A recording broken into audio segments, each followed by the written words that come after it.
Boa tarde, pessoal. Meu nome é Matheus Brandão, sou advogado, sócio fundador do escritório Matheus Brandão Advogados Associados e, como eu já falei, nós temos uma representação aqui em Luiz Eduardo Magalhães, temos também uma representação em Brasília, no Distrito Federal e algumas outras fora do país, porque nós tratamos aqui de direito do agronegócio e algumas questões também relacionadas ao setor em âmbito do direito internacional. Sou também professor universitário, dou aulas aí de direito internacional e direito empresarial em faculdades e cursos preparatórios para concurso. Pois bem, hoje eu venho aqui para falar para os senhores a respeito de uma temática interessante dentro da questão do agronegócio e do direito em si, né? Basicamente a diferença entre o que seria o direito do agronegócio e o que seriam os outros ramos do direito.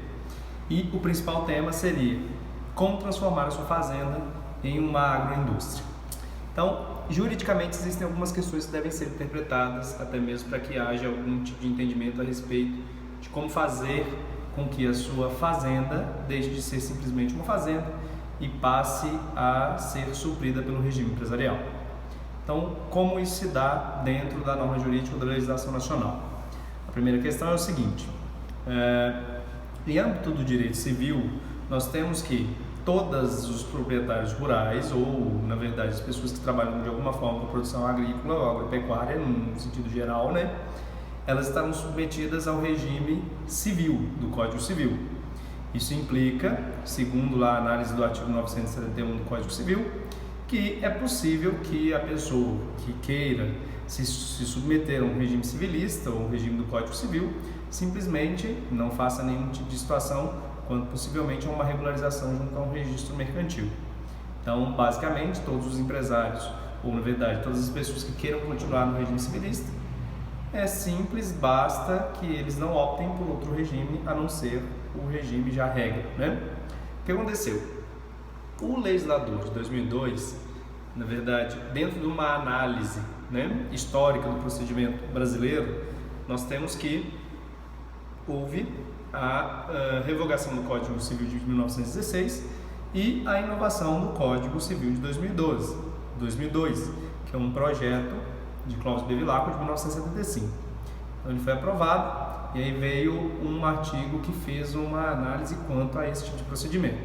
O artigo 971 ele estabelece que atualmente o produtor rural, na verdade a pessoa que queira trabalhar num procedimento rural único, né, ou ele trabalha apenas com o setor agrícola ou pecuário, né, ele pode optar ou por estar enquadrado na lei no regime civilista ou por estar enquadrado no regime empresarial.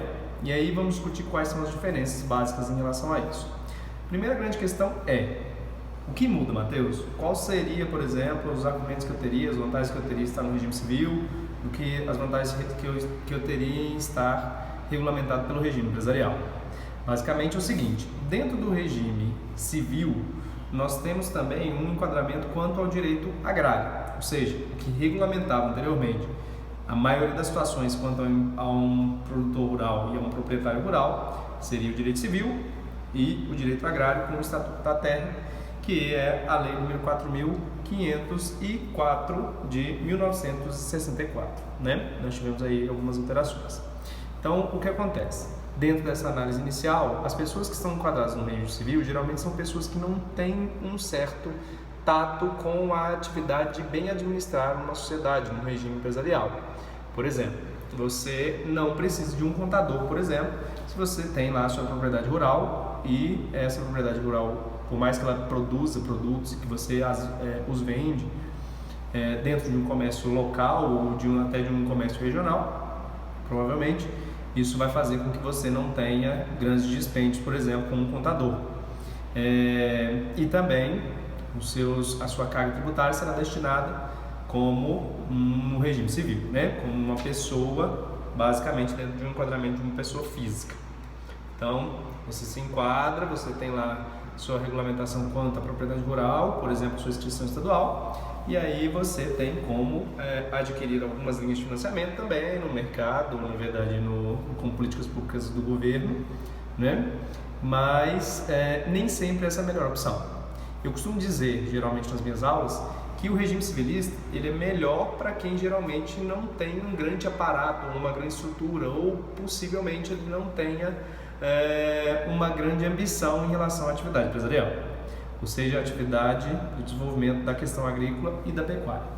Então, pois bem, o que nós temos que falar? Dentro do regime empresarial, já nós temos algumas alterações. Por exemplo, no regime empresarial, basta que você, hoje, dentro de uma determinada propriedade rural, opte pelo regime no qual você vai até uma junta comercial ou até um registro civil, um registro público de empresas mercantis e vem a se registrar enquanto empresário. E aí, o tipo empresarial é muito importante, porque você pode se registrar tanto como empresário individual, como dentro de uma relação de sociedade empresarial.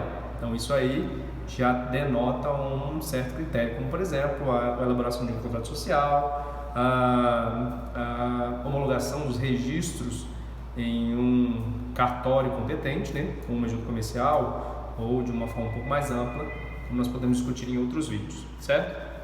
E depois disso, o senhor terá algumas obrigações, como por exemplo, a sua escrituração contábil. O senhor precisa de um contador muitas das vezes, claro que o senhor não tiver nenhum regime de exceção, do regime empresarial, mas há muitas vantagens, como por exemplo, a sua linha de crédito vai ser bem maior, ou você vai conseguir ter uma maior produtividade em relação, ou uma melhor disponibilidade de crédito em relação à sua atividade empresarial.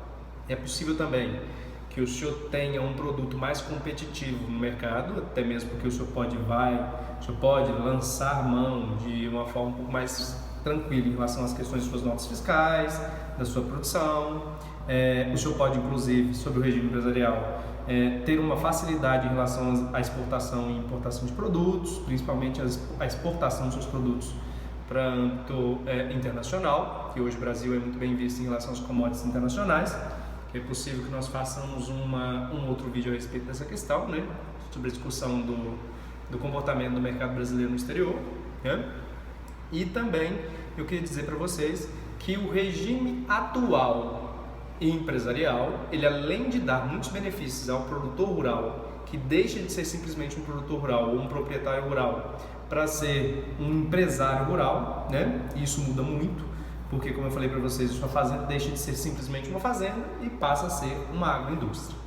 Então, o regime de contratação ele é um pouco diferenciado. Geralmente, você vai ter um aparato ou uma burocracia um pouco maior. Infelizmente, no Brasil isso acontece, mas provavelmente o nível ou a recepção do mercado em relação à sua fazenda vai ser bem maior. E também, obviamente, o seu produto, a sua produção. Então, o regime empresarial hoje é o que geralmente a gente fala aqui no escritório, que é o regime mais acertado, talvez, digamos assim, para hoje um produtor um pouco mais ambicioso, que tem aí a construção de uma sociedade empresarial, certo? E também é nesse ponto que nós atrelamos a questão do agronegócio, ou do direito do agronegócio.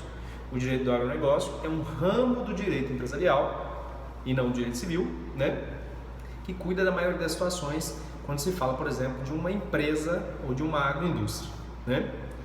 E aí nós temos um regime relacionado à produção, nós temos um regime jurídico relacionado às questões cambiais, às questões de importação, de exportação, às questões de tributação. Nós temos também algumas questões a respeito de questões públicas, como por exemplo o direito ambiental, como por exemplo as questões de políticas relacionadas ao crédito fornecido hoje, ou subsídio estabelecido hoje pelo Estado. Então tudo isso faz uma certa diferença quando se fala na questão do direito do agronegócio. Eu só digo aos senhores que, se tiverem mais dúvidas em relação a essa questão, procure nosso escritório. Como eu já falei, há uma certa diferenciação entre o regime empresarial e o regime civil. Eu particularmente acho que se o senhor quer ter um produto de competitividade no mercado nacional, no mercado internacional, é ideal que o senhor venha a também se profissionalizar, certo? Então, essa é a grande questão. Eu deixo aí os meus contatos, como eu sempre falo, no final aí ou no site. Nós temos os contatos aqui do escritório. O site é www.mateusbrandão.com. Muito obrigado e logo a gente lança aí algumas outras questões para falar das questões do agro. Tudo bem?